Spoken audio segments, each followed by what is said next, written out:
Día 37 de la lectura de 1984 de George Orwell. Habíamos quedado con la oreja pegada a la pared sin sentir el impulso nervioso de mirar por encima del hombro o de tapar la página con la mano.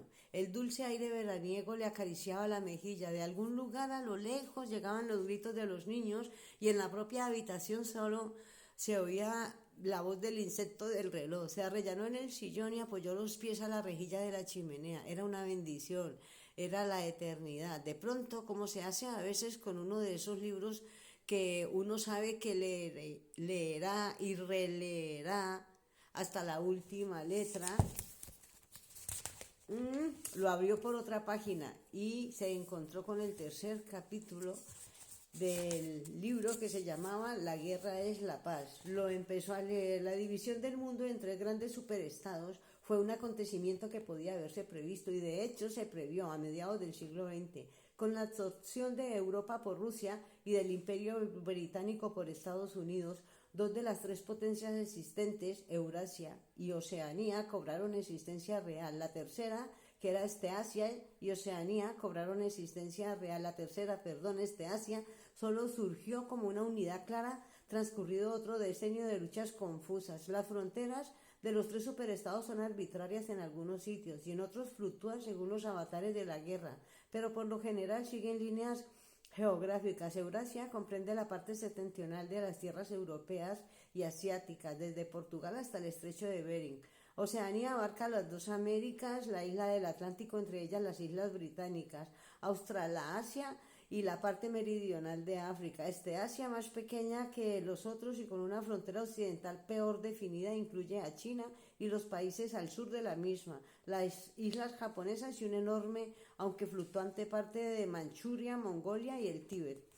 Es una u otra combinación. Los tres superestados se hallan constantemente en guerra y así ha sido los últimos 25 años. La guerra, no obstante, ya no es la lucha desesperada y aniquiladora que fue en los primeros decenios del siglo XX. Se trata de un conflicto de objetivos limitados entre los combatientes incapaces de destruirse el uno al otro, que no tienen causas materiales para combatir y a quienes no separa ninguna genuina diferencia ideológica, lo cual no significa que el modo en que se lleva a cabo la guerra o las actitudes en torno a ella se hayan vuelto menos sangrientas o más caballerosas. Al contrario, la histeria bélica es constante y universal en todos los países, y actos como las violaciones, los saqueos, las matanzas de niños, la reducción de poblaciones enteras, la esclavitud y las represalias contra los prisioneros, que incluía hervirlos y enterrarlos vivos, se consideraban normales.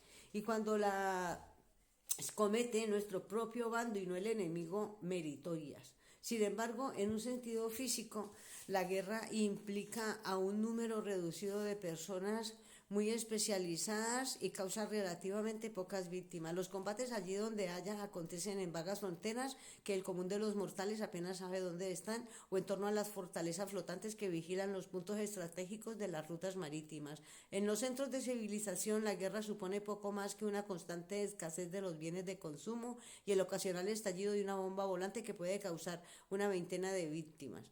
La guerra, de hecho, ha cambiado de carácter. Más exactamente, las razones por las que se lleva a cabo la guerra han cambiado de orden de importancia. Los motivos que están ya presentes hasta cierto punto en las grandes guerras de inicios del siglo XX han pasado a ser dominantes y se les reconoce y se actúa en consecuencia. Para entender la naturaleza de la guerra presente, pues a pesar de los reagrupamientos que se producen cada pocos años, se trata siempre de la misma. Debemos reparar, en primer lugar, que es imposible que sea decisiva. Ninguno de los tres superestados podría ser conquistado definitivamente, ni siquiera mediante una alianza de los otros dos. Están demasiado igualados y sus defensas naturales son demasiado formidables. Eurasia está protegida por sus vastos espacios abiertos, Oceanía por la extensión del Atlántico y el Pacífico, Asia por la fecundidad y la laboriosidad de sus habitantes. En segundo lugar, ya no hay, en un sentido material, nada por lo que combatir, como el establecimiento de las economías autárquicas en las que la producción y el consumo se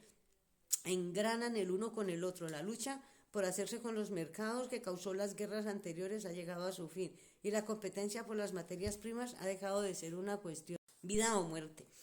Los tres superestados son lo bastante extensos para obtener todos los materiales necesarios en el interior de sus propias fronteras.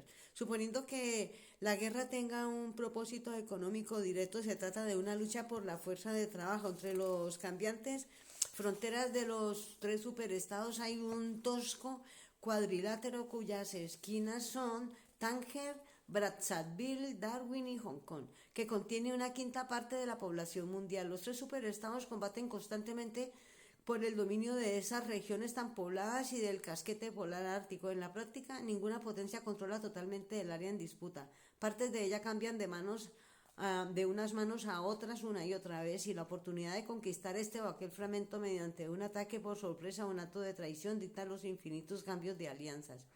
Todos los territorios disputados contienen minerales valiosos y algunos proporcionarán importantes productos vegetales como caucho, que en climas más fríos es necesario sintetizar con métodos comparativamente más caros, pero por encima de todo contienen una inagotable reserva de trabajo barato. Cualquier potencia que controle a África ecuatorial, los países de Oriente Medio, el sur de la India o el archipiélago indonesio dispone también de decenas o centenares de millones de culis, trabajadores y mal pagados. Los habitantes de esas zonas, reducidos de maneras más o menos claras al estatus de esclavos, pasan continuamente de un conquistador a otro y se consumen como si fuesen carbón o petróleo en la carrera para producir más armamento, conquistar más territorios, controlar más fuerza de trabajo, producir más armamento, conquistar más territorio y así indefinidamente. Vale la pena subrayar que los combates nunca van más allá de los límites de las áreas de disputa. Las fronteras de Eurasia se mueven contra la cuenca del Congo y la orilla del norte del Mediterráneo. Oceanía y Estiasia conquistan y reconquistan constantemente las islas del Océano Índico y del Pacífico. En Mongolia, la línea divisoria entre Eurasia y Estiasia nunca es estable. Las tres potencias reclaman vastos territorios en torno al polo que en la realidad se hallan deshabitados y no han sido explorados nunca, pero el equilibrio de poder se mantiene. El territorio que forma el centro de cada superestado es inviolable, más aún el trabajo de los pueblos explotados en torno al Ecuador ni siquiera es verdaderamente necesario para la economía mundial. No añade nada a la riqueza del mundo, pues todo lo que producen se utiliza en propósitos bélicos. Y el objetivo de la guerra es siempre estar en mejor situación para librar otra guerra. Mediante su trabajo, las poblaciones de esclavos permiten que el tempo de la guerra continúe y se acelere, pero si no existiera la estructura de la sociedad mundial y el proceso por el que ésta se mantiene, no serían en esencia distintos. La principal finalidad de la guerra moderna, y de acuerdo con los principios del doble piensa, los cerebros rectores del partido interior reconocen y niegan al mismo tiempo dicha finalidad. Es utilizar a los productos de las máquinas sin elevar al mismo tiempo el nivel de vida. Desde finales del siglo XIX, el problema del exceso de bienes de consumo ha estado latente en la sociedad industrial. En la actualidad, cuando hay pocas personas tienen suficiente para comer, ese problema obviamente no es tan acuciante y podría no haber llegado a hacerlo incluso sin la participación de los mecanismos artificiales de destrucción. El mundo es hoy un lugar hambriento, yermo y baldío, si lo comparamos con el que existía antes de 1914, y aún más si lo comparamos con principios del siglo XX. La imagen de una sociedad futura increíblemente rica, ociosa, ordenada y eficiente, un mundo aséptico y reluciente de cristal, acero e impoluto hormigueo blanco, era el ideal de casi todas las personas cultivadas. La ciencia y la tecnología se estaban desarrollando a una velocidad vertiginosa y parecía natural que continuaran haciéndolo. Pero no fue así, en parte por el empobrecimiento causado por una larga serie de guerras y revoluciones y porque el progreso técnico y científico dependía de la costumbre empírica del pensamiento, que no podía sobrevivir en una sociedad rígidamente reglamentada. En conjunto, el mundo es más primitivo hoy que hace 50 años. Se han producido avances en algunas áreas retrasadas y se han desarrollado diversos aparatos relacionados de un modo u otro con la guerra y el espionaje policíaco. Pero la experimentación y las invenciones se han interrumpido en gran parte y los destrozos de la guerra atómica de los años 50 nunca han llegado a repararse del todo. No obstante, los peligros inherentes a las máquinas siguen ahí, desde el momento en que hicieron su aparición.